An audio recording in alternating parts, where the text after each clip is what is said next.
আপনারা যদি ঢাকার আশেপাশে বা বিভিন্ন জেলা থেকে ঘোরাঘুরির জন্য বেস্ট একটা প্লেস খুঁজে থাকেন, তাহলে এই মমতাপল্লী রিসোর্ট হবে আপনার জন্য একদম পারফেক্ট। আমি এই মমতাপল্লী রিসোর্টে আসার পর চেক ইন করে চলে যাই আমার কটেজে, বিশ্রাম নেই, ফ্রেশ হই, তারপর সেখানে কিছুটা সময় কাটাই। এখানে কিছুটা সময় কাটানোর পর চলে যাই ওয়ার্কআউট করার জন্য জিমে। আমার কিন্তু নর্মালি জিমে যাওয়ার প্রয়োজন হয় না, তাও একটু যেয়ে ট্রাই করলাম আর কি। আরেকটা কথা, এখানে কিন্তু ভালো মানের জিম ট্রেনারও রয়েছে। আপনারা যারা ঢাকা সাভারে ভালো মানের একটি জিম খুঁজছেন, তারা কিন্তু এই রিসোর্টে জিমেও ভর্তি হতে পারবেন। আর এই জিমের নিচে কিন্তু রয়েছে তাদের ইনডোর গেমস রুম। এখানে আমি আর আমার বন্ধু কিছুটা সময় কাটাই। এখানে কিছুটা সময় কাটানোর পর আমি চলে যাই সুইমিং এর জন্য। এই সুইমিং পুলটা কিন্তু আমার কাছে খুব ভালোই লেগেছে। চারপাশটা নিরিবিলি সবুজ প্রকৃতি দিয়ে ঘেরা। আমি একটা কথা শিওর দিয়ে বলতে পারবো, আপনার ফ্যামিলি কিংবা বন্ধু বান্ধব নিয়ে ঘোরাঘুরির জন্য এই রিসোর্টটা হবে আপনার জন্য একদম পারফেক্ট। সুইমিং শেষে কটেজ থেকে বের হয়ে চলে যাই লাঞ্চ করার জন্য। তাদের লাঞ্চ করার জন্য পুরো প্লেসটা কিন্তু অসাধারণ। আরেকটা কথা, এখানে কিন্তু তাদের বাফেটও রয়েছে। তারা এই বাফেট গুলো বিশেষ কিছু স্পেশাল দিনে চালু করে থাকে, যেমন ধরেন পহেলা বৈশাখ, ঈদ বা অন্যান্য দিনে তারা এই বাফেট গুলো চালু করে থাকে। ওইখানে আমরা খাবার না খেয়ে খাবার আমাদের রুমে নিয়ে আসি, তারপর বেলকনিতে আমরা প্রকৃতির মাঝে বসে খাবার উপভোগ করি। এছাড়াও এই রিসোর্টের ভিতরে কিন্তু তাদের রেস্টুরেন্টের কাজও চলতেছে। খুব শীঘ্রই এই রেস্টুরেন্টটা চালু করা হবে। এই রিসোর্টের ভেতরের পরিবেশটা কিন্তু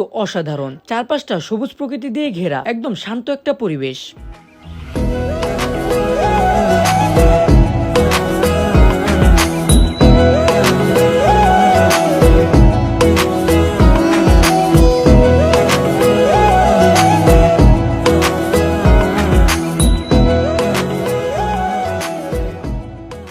এখানে বাচ্চাদের জন্য রয়েছে প্লেগ্রাউন্ড, যেখানে বাচ্চারা আনন্দময় একটি সময় উপভোগ করতে পারবে। তাছাড়াও এই রিসোর্টে রয়েছে আপনাদের বিজনেস সংক্রান্ত কাজ নিয়ে মিটিং করার জন্য সুন্দর একটি প্লেস। সব মিলিয়ে এই রিসোর্টটা ফ্যামিলি পরিবার নিয়ে ঘোরাঘুরির জন্য একদম পারফেক্ট। এই রিসোর্টটির এক্সাক্ট লোকেশন কমেন্ট বক্সে পিন করে দেওয়া আছে।